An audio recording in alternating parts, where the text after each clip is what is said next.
Salam, bertemu lagi kita semua. Selamat menikmati video kami. Mohon maaf jika kami ada salah.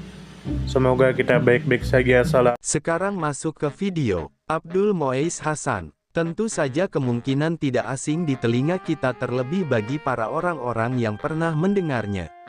Disebutkan menurut informasi yang beredar bahwa Abdul Moais Hasan lahir di Samarinda pada tanggal 2 Juni tahun 1924.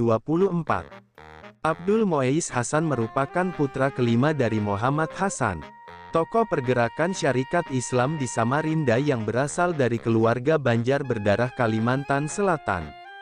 Pada usia 5 tahun, Abdul Moais Hasan mulai menempuh pendidikan di Meisje School. Kemudian melanjutkan ke Hollands Inlandse School HIS, dan Mulo dan menyelesaikan pendidikan akuntansi Boekhouding A dan B. Kemudian menurut informasi yang beredar bahwa pada masa remaja, Abdul Moais Hasan telah aktif dalam gerakan nasionalisme. Pada sekitar tahun 1940, Abdul Moais Hasan ikut mendirikan organisasi pemuda bernama Rukun Pemuda Indonesia Rupindo. Selain itu, pada tahun 1942 Abdul Moais Hasan memimpin Balai Pendidikan Rakyat di Samarinda sebagai wadah perjuangan intelektual. Setelah kemerdekaan Republik Indonesia diproklamasikan pada tanggal 17 Agustus tahun 1945, Abdul Moais Hasan menjadi tokoh yang menginisiasi berdirinya cabang Ikatan Nasional Indonesia di Samarinda. Dalam waktu yang sama, Abdul Moais Hasan turut aktif dalam panitia persiapan kemerdekaan Kalimantan Republik Indonesia P3KRI untuk mendukung pengakuan Kalimantan Timur sebagai bagian dari Negara Kesatuan Republik Indonesia. Kemudian menurut informasi yang beredar bahwa pada tahun 1947,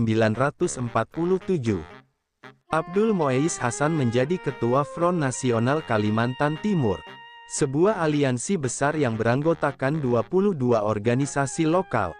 Front Nasional di bawah kepemimpinan Abdul Moais Hasan menolak gagasan federalisme Belanda, serta menuntut integrasi wilayah Kalimantan Timur ke dalam Republik Indonesia.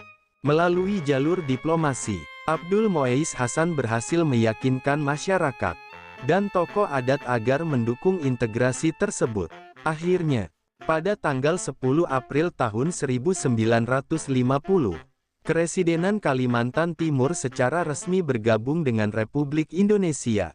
Berkat perjuangan Abdul Moais Hasan dan Front Nasional. Kemudian menurut informasi yang beredar bahwa pada dekade 1950-an hingga 1960-an, Abdul Moais Hasan menjadi anggota Dewan Perwakilan Rakyat Gotong Royong DPR GR.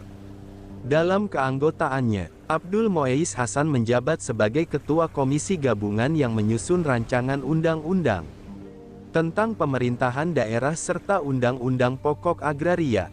Peran Abdul Moais Hasan sebagai legislator menunjukkan kemampuan kepemimpinan dan pemahaman dalam bidang hukum dan tata negara.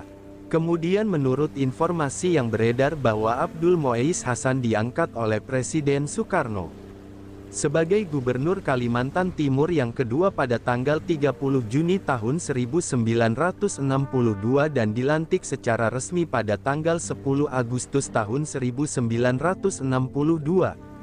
Saat itu usia Abdul Moais Hasan masih 38 tahun, menjadikannya sebagai gubernur termuda di Indonesia.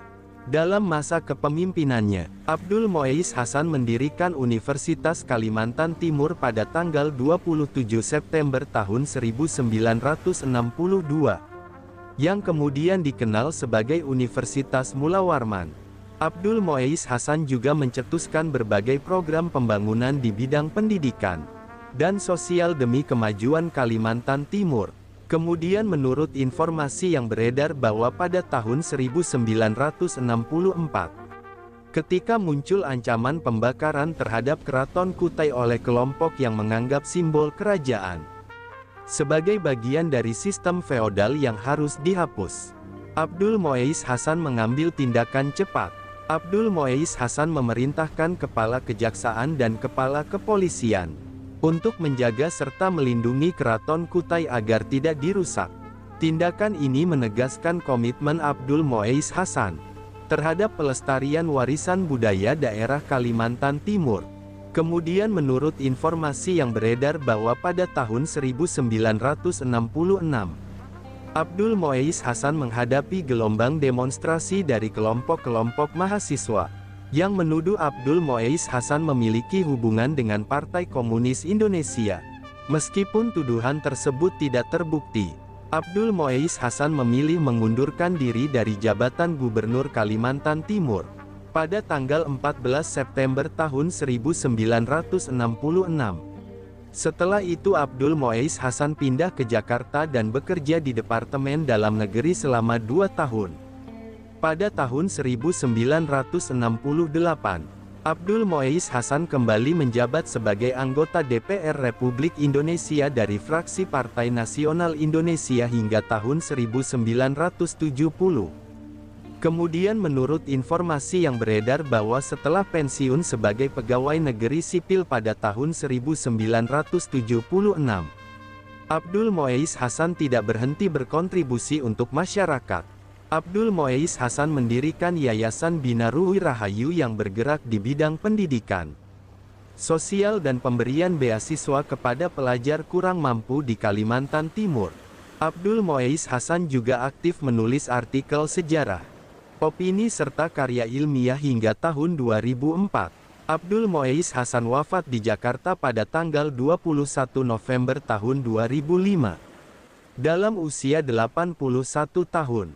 Kemudian menurut informasi yang beredar bahwa menurut sejarawan dan akademisi Universitas Mula Warman, kiprah Abdul Mu'izz Hasan menunjukkan karakter tokoh pembuat sejarah event making man. Abdul Mu'izz Hasan merupakan sosok yang konsisten memperjuangkan kepentingan daerah tanpa meninggalkan cita-cita nasional. Pemerintah Provinsi Kalimantan Timur dan berbagai tokoh masyarakat telah mengusulkan Abdul Mu'izz Hasan sebagai pahlawan nasional Indonesia sejak tahun 2018.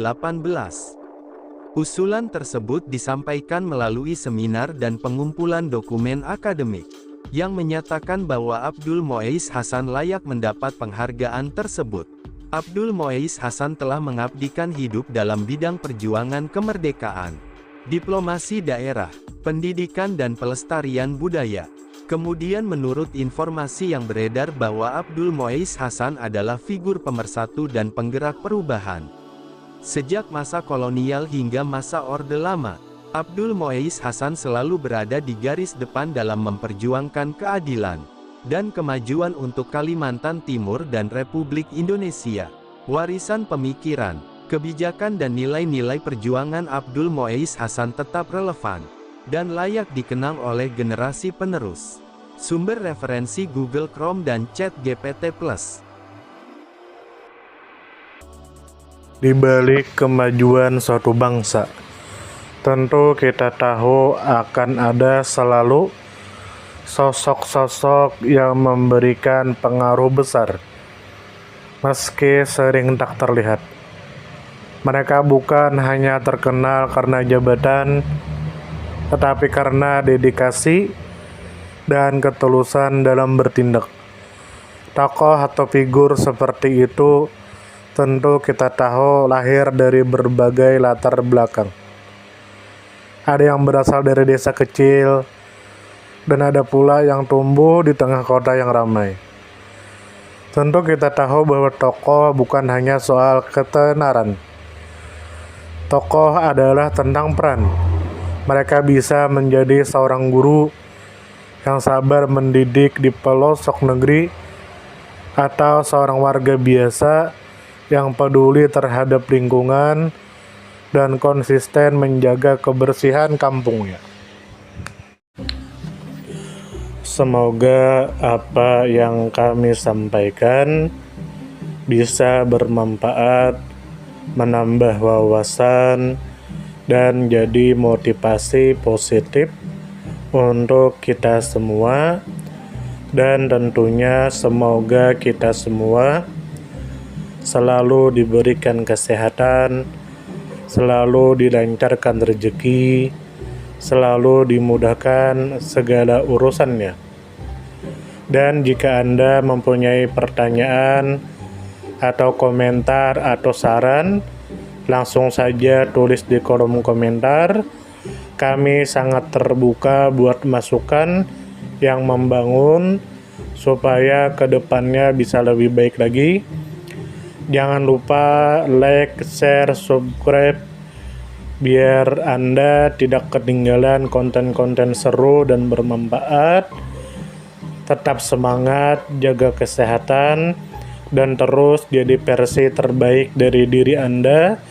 Sampai berjumpa di video selanjutnya. Salam hangat dari kami semua dan selamat beraktivitas. Jika ada salah kata atau penyampaian yang kurang pas, itu murni kami pribadi yang salah. Terima kasih banyak, mohon maaf yang sebesar-besarnya. Semoga kita dan orang tua kita masuk surga, amin, salam damai.